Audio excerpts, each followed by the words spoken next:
اعوذ باللہ من الشیطان الرجیم بسم اللہ الرحمن الرحیم وما آتاکم الرسول فخذوه وما نهاکم عنه فانتهوا واتقوا اللہ ان اللہ شدید العقاب۔ السلام علیکم ورحمۃ اللہ وبرکاتہ، نحمده ونصلی علی رسولہ الکریم، اما بعد فاعوذ باللہ من الشیطان الرجیم، بسم اللہ الرحمن الرحیم، رب اشرح لی صدری ویسر لی امری واحلل عقدۃ من لسانی یفقہوا قولی، ربنا زدنا علما۔ اللہ سبحانہ تعالیٰ سے دعا ہے کہ ہمارے علم نافع میں اللہ سبحانہ تعالیٰ اضافہ کرے اور اس کی وجہ سے ہمارے عمل میں فرق آ جائے اور ہم ایسے اعمال کریں جو مقبول ہوں، جو اللہ سبحانہ تعالیٰ جن کو قبول کرے۔ اور وہ علم کے بغیر میری پیاری بہنوں ممکن نہیں ہے نا۔ علم ہوگا تو پھر انسان ایسے کام کرے گا جو اللہ سبحانہ تعالیٰ کو مقبول ہوں گے۔ اگر ہمیں پتہ ہی نہیں کہ کن باتوں سے اللہ تعالیٰ خوش ہوتے ہیں تو پھر تو وہی بات ہے نا، ٹامک ٹوئیاں مارنے والی بات ہے کہ کبھی بندہ ادھر ٹھوکر کھائے، کبھی ادھر ٹھوکر کھائے، وقت پیسہ عمر ضائع کرے۔ تو اللہ سبحانہ تعالیٰ سے بہت ساری دعائیں ہیں۔ آج ہم اتباع سنہ کے بارے میں، یہ بڑا لاجیکل سا اور بڑا پریکٹیکل سی چیز ہے کہ ہمیں پتہ ہو کہ ہم اپنے پیارے نبی صلی اللہ علیہ وسلم کو کیوں فالو کریں۔ یہ جاننے کے لیے ہم اتباع سنہ کی کتاب پڑھ رہے ہیں، ٹھیک ہے نا۔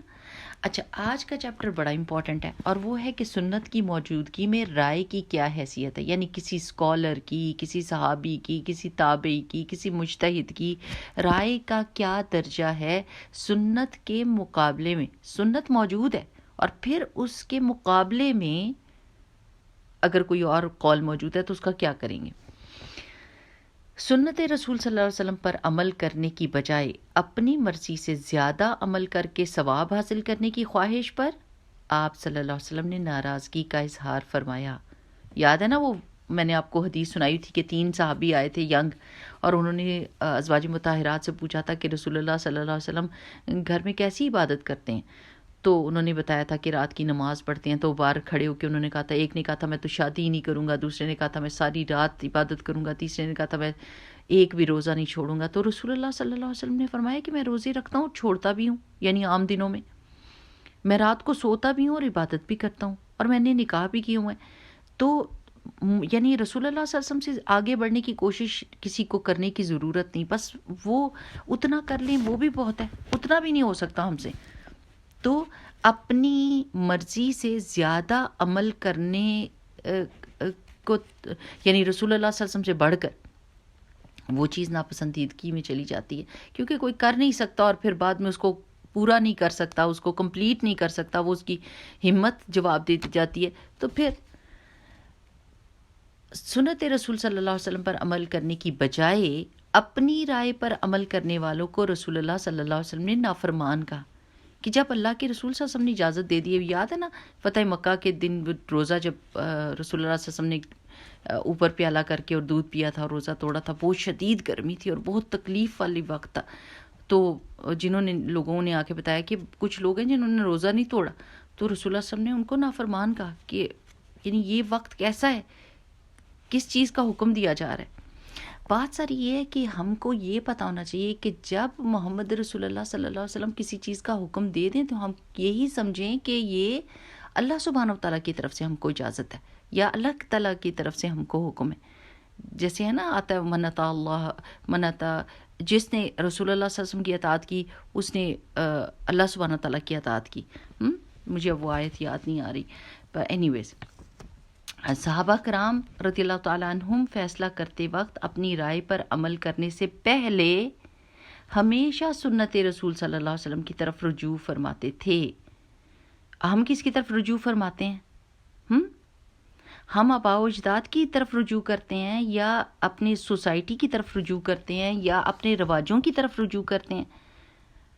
اور جو بہترین امت تھی، جو بہترین لوگ تھے، وہ کیا کرتے تھے؟ محمد رسول اللہ صلی اللہ علیہ وسلم کی سنت کی طرف دیکھتے تھے۔ سنت رسول صلی اللہ علیہ وسلم کا علم ہوتے ہی صحابہ کرام اپنی رائے واپس لے لیتے تھے۔ اب آپ دیکھیے کہ ہم کیا سیکھنے جا رہے ہیں کہ جب رسول اللہ صلی اللہ علیہ وسلم کا حکم پتہ چل جائے تو اپنی جو رائے ہو، جو اپنا عمل آپ کر رہے ہیں، اس کو فوراً چھوڑ کر اور رسول اللہ صلی اللہ علیہ وسلم کو فالو کرنا ہوتا ہے۔ اور یہ بتایا کس نے؟ صحابہ کرام نے کر کے بتایا۔ حدیث میں آتا ہے عن قبیصۃ بن ذؤیب انہ قال جاءت الجدۃ الی ابی بکر الصدیق تسألہ میراثها فقال لها ابو بکر رضی اللہ عنہ ما لک فی کتاب اللہ شیء وما عملت لک فی سنت رسول اللہ صلی اللہ علیہ وسلم شیئا فارجعی حتی اسأل الناس فسأل الناس فقال المغیرة بن شعبة حضرت رسول اللہ صلی اللہ علیہ وسلم اعطاها السدس فقال ابو بکر هل معك غيرك فقام محمد بن مسلمة الانصاری فقال مثل ما قال المغیرة فانفذه لها ابو بکر الصدیق رضی اللہ عنہ، رواہ ابو داود۔ حضرت قبیصہ بن ذؤیب رضی اللہ عنہ سے روایت ہے کہ ایک میت کی نانی، یعنی کوئی فوت ہو گیا اور ان کی نانی حضرت ابو بکر صدیق رضی اللہ تعالیٰ عنہ کے پاس میراث مانگنے آئی کہ میراث میں میرا بھی حصہ ہے۔ حضرت ابو بکر صدیق رضی اللہ تعالیٰ نے فرمایا قرآنی احکام کے مطابق میراث میں تمہارا کوئی حصہ نہیں، اور نہ ہی میں اس کے بارے میں رسول اللہ صلی اللہ علیہ وسلم کی کوئی حدیث سنی ہے، لہٰذا واپس چلی جاؤ، میں اس بارے میں لوگوں سے دریافت کروں گا۔ یعنی حتمی فیصلہ نہیں کیا اور کہا کہ میں پوچھتا ہوں سب سے۔ چنانچہ حضرت ابوبکر صدیق رضی اللہ تعالیٰ عنہ نے لوگوں سے پوچھا۔ حضرت مغیرہ بن شعبہ نے کہا میری موجودگی میں رسول اللہ صلی اللہ علیہ وسلم نے نانی کو چھٹا حصہ دلایا تھا۔ حضرت ابوبکر صدیق نے پوچھا کوئی اور بھی اس کا گواہ ہے؟ حضرت محمد بن مسلمہ انصاری نے بھی اس حدیث کی تائید کی، چنانچہ ابوبکر صدیق نے ان کو چھٹا حصہ دلا دیا، یعنی وہ جو دادی آئی تھیں ان کو چھٹا حصہ دلا دیا۔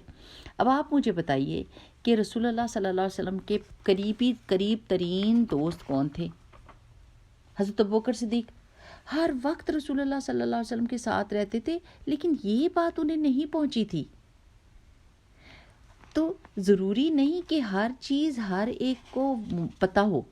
آپ کو پتہ ہے نا حضرت موسیٰ علیہ السلام کا قصہ کہ کسی نے پوچھا تھا موسیٰ علیہ السلام سے کہ اس وقت سب سے زیادہ بڑا عالم کون ہے دنیا میں؟ تو حضرت موسیٰ نے کہا تھا میں۔ تو اللہ سبحانہ وتعالیٰ نے کیا کہا تھا کہ جاؤ اور خضر کے پاس جاؤ اور علم سیکھو۔ یعنی سب کی سب چیزیں تو نہیں، تھوڑی سی بھی علم کی بات نہیں پتہ تھی تو سیکھنے کے لیے بھجوا دیا۔ تو اگر کسی ایک امام کے پاس ایک مسئلے کا حل نہیں ہوتا تو اس سے امام کا مرتبہ کم نہیں ہوتا، ان کی عزت کم نہیں ہوتی، ان کی توہین نہیں ہو جاتی۔ حضرت ابوبکر صدیق کی عزت تو یعنی رسول اللہ صلی اللہ علیہ وسلم کے بعد ہم کس کی سب سے زیادہ عزت کرتے ہیں؟ حضرت ابوبکر صدیق رضی اللہ تعالیٰ عنہ کی، اور انہوں نے اس کو توہین نہیں سمجھا کہ میں نے ایک بات مجھے نہیں پتا تو میں اب کسی سے پوچھوں، اور پھر اگر اپنی رائے جو انہوں نے دی تھی کہ میں تو نہیں دیکھتا کہ قرآن میں دادی کا کوئی حصہ ہے اور مجھے تو حدیث بھی کوئی نہیں پہنچی، لیکن مجھے پوچھنے دو، اور اس کے بعد اپنی رائے پلٹا لی اور ان کو حصہ دلا دیا as soon as he got to know کہ رسول اللہ صلی اللہ علیہ وسلم نے حصہ دلایا تھا۔ ہمارا یہ ہو گیا ہے کہ اگر ہم ایک فرقے سے تعلق رکھتے ہیں، یعنی کوئی حنفی ہے، تو وہ اب کوئی مسئلہ پتہ چل بھی جائے یا حدیث پتہ چل بھی جائے، صحیح حدیث ہے، لیکن اگر وہ یعنی اس وقت میں موجود نہیں ہے تو ہم کہتے ہیں کہ نہیں ہم نہیں لیں گے، یعنی اللہ کے رسول صلی اللہ علیہ وسلم کی بات مل رہی ہے۔ ابھی میں آپ کو بتاؤں گی کہ امام کیا کہتے ہیں کہ جب رسول اللہ صلی اللہ علیہ وسلم کی حدیث ملے تو وہ کیا کرتے ہیں۔ ابھی تو ہم صحابہ کا دیکھ رہے ہیں نا، صحابہ تو سب سے یعنی باقی تمام علماء جو امت کے ہیں ان سب میں سب سے اعلیٰ اور عرفہ ہے نا، ان کے حالات ہم دیکھ رہے ہیں کہ وہ کس طرح سے اپنی بات پلٹاتے ہیں۔ حضرت عن سعید رضی اللہ عنہ قال كان عمر بن الخطاب يقول الدية للعاقلة ولا ترث المرأة من دية زوجها شيئا حتى قال له الضحاك بن سفيان رضي الله عنه كتب إلي رسول الله صلى الله عليه وسلم أن أورث امرأة أشيم الطبابي من دية زوجها رجع عمر رضی اللہ عنہ، رواہ ابو داود۔ حضرت سعید رضی اللہ تعالیٰ عنہ سے روایت ہے کہ حضرت عمر بن خطاب رضی اللہ تعالیٰ عنہ سے فرمایا کرتے تھے، دیت میں صرف والد کے رشتہ داروں کے لیے، عاقلہ کس کو کہتے ہیں؟ والد کے رشتہ داروں کو، وہ وارث جس کے حصے قرآن میں موجود ہیں۔ والد کے رشتہ داروں کے لیے ہے، لہٰذا بیوی کو اپنے شوہر کی دیت سے کوئی حصہ نہیں ملے گا۔ دحاق بن سفیان رضی اللہ تعالیٰ عنہ نے حضرت عمر سے کہا کہ رسول اللہ صلی اللہ علیہ وسلم نے مجھے یہ پیغام لکھوا کر بھجوایا تھا کہ میں اشیم ضبابی کی بیوی کو اس کے شوہر کی دیت سے حصہ دلاؤں، یعنی وہ صحابی قتل ہو گئے تھے، تو جب دیت ملی، یعنی مقتول کے وارثوں کو قاتل کے عقلہ نے دیا دیت، تو ان کو کہا، رسول اللہ صلی اللہ علیہ وسلم نے حضرت اشیم ضباب کے دحاق کو کہا کہ اشیم ضبابی کی بیوی کو اس کے شوہر کی دیت سے حصہ دلاؤ۔ چنانچہ حضرت عمر رضی اللہ تعالیٰ نے اپنی رائے سے رجوع کر لیا۔ یہ نہیں کہا کہ میں اتنا بڑا امیر المومنین ہوں، اب میں یہ حکم دے بیٹھا ہوں، اب اگر میں یہ کہوں گا کہ نئی دیت پہلے نہیں دی اور اب دے رہا ہوں تو لوگ یہ نہ کہیں کہ اس کا تو کوئی اعتبار نہیں، ان کے پاس تو علم نہیں۔ کتنی چیزیں، کتنے وسوسے آتے ہیں نا انسان کے دل میں، لیکن اتنے بڑے بندے ہونے کے باوجود انہوں نے اپنی رائے سے رجوع کر لیا، کیونکہ ان کو رسول اللہ صلی اللہ علیہ وسلم کی بات پہنچ گئی تھی۔ اس میں کوئی بے ادبی ہو گئی، کوئی بے عزتی ہو گئی، کوئی رتبہ کم ہو گیا؟ کچھ بھی نہیں ہوا نا۔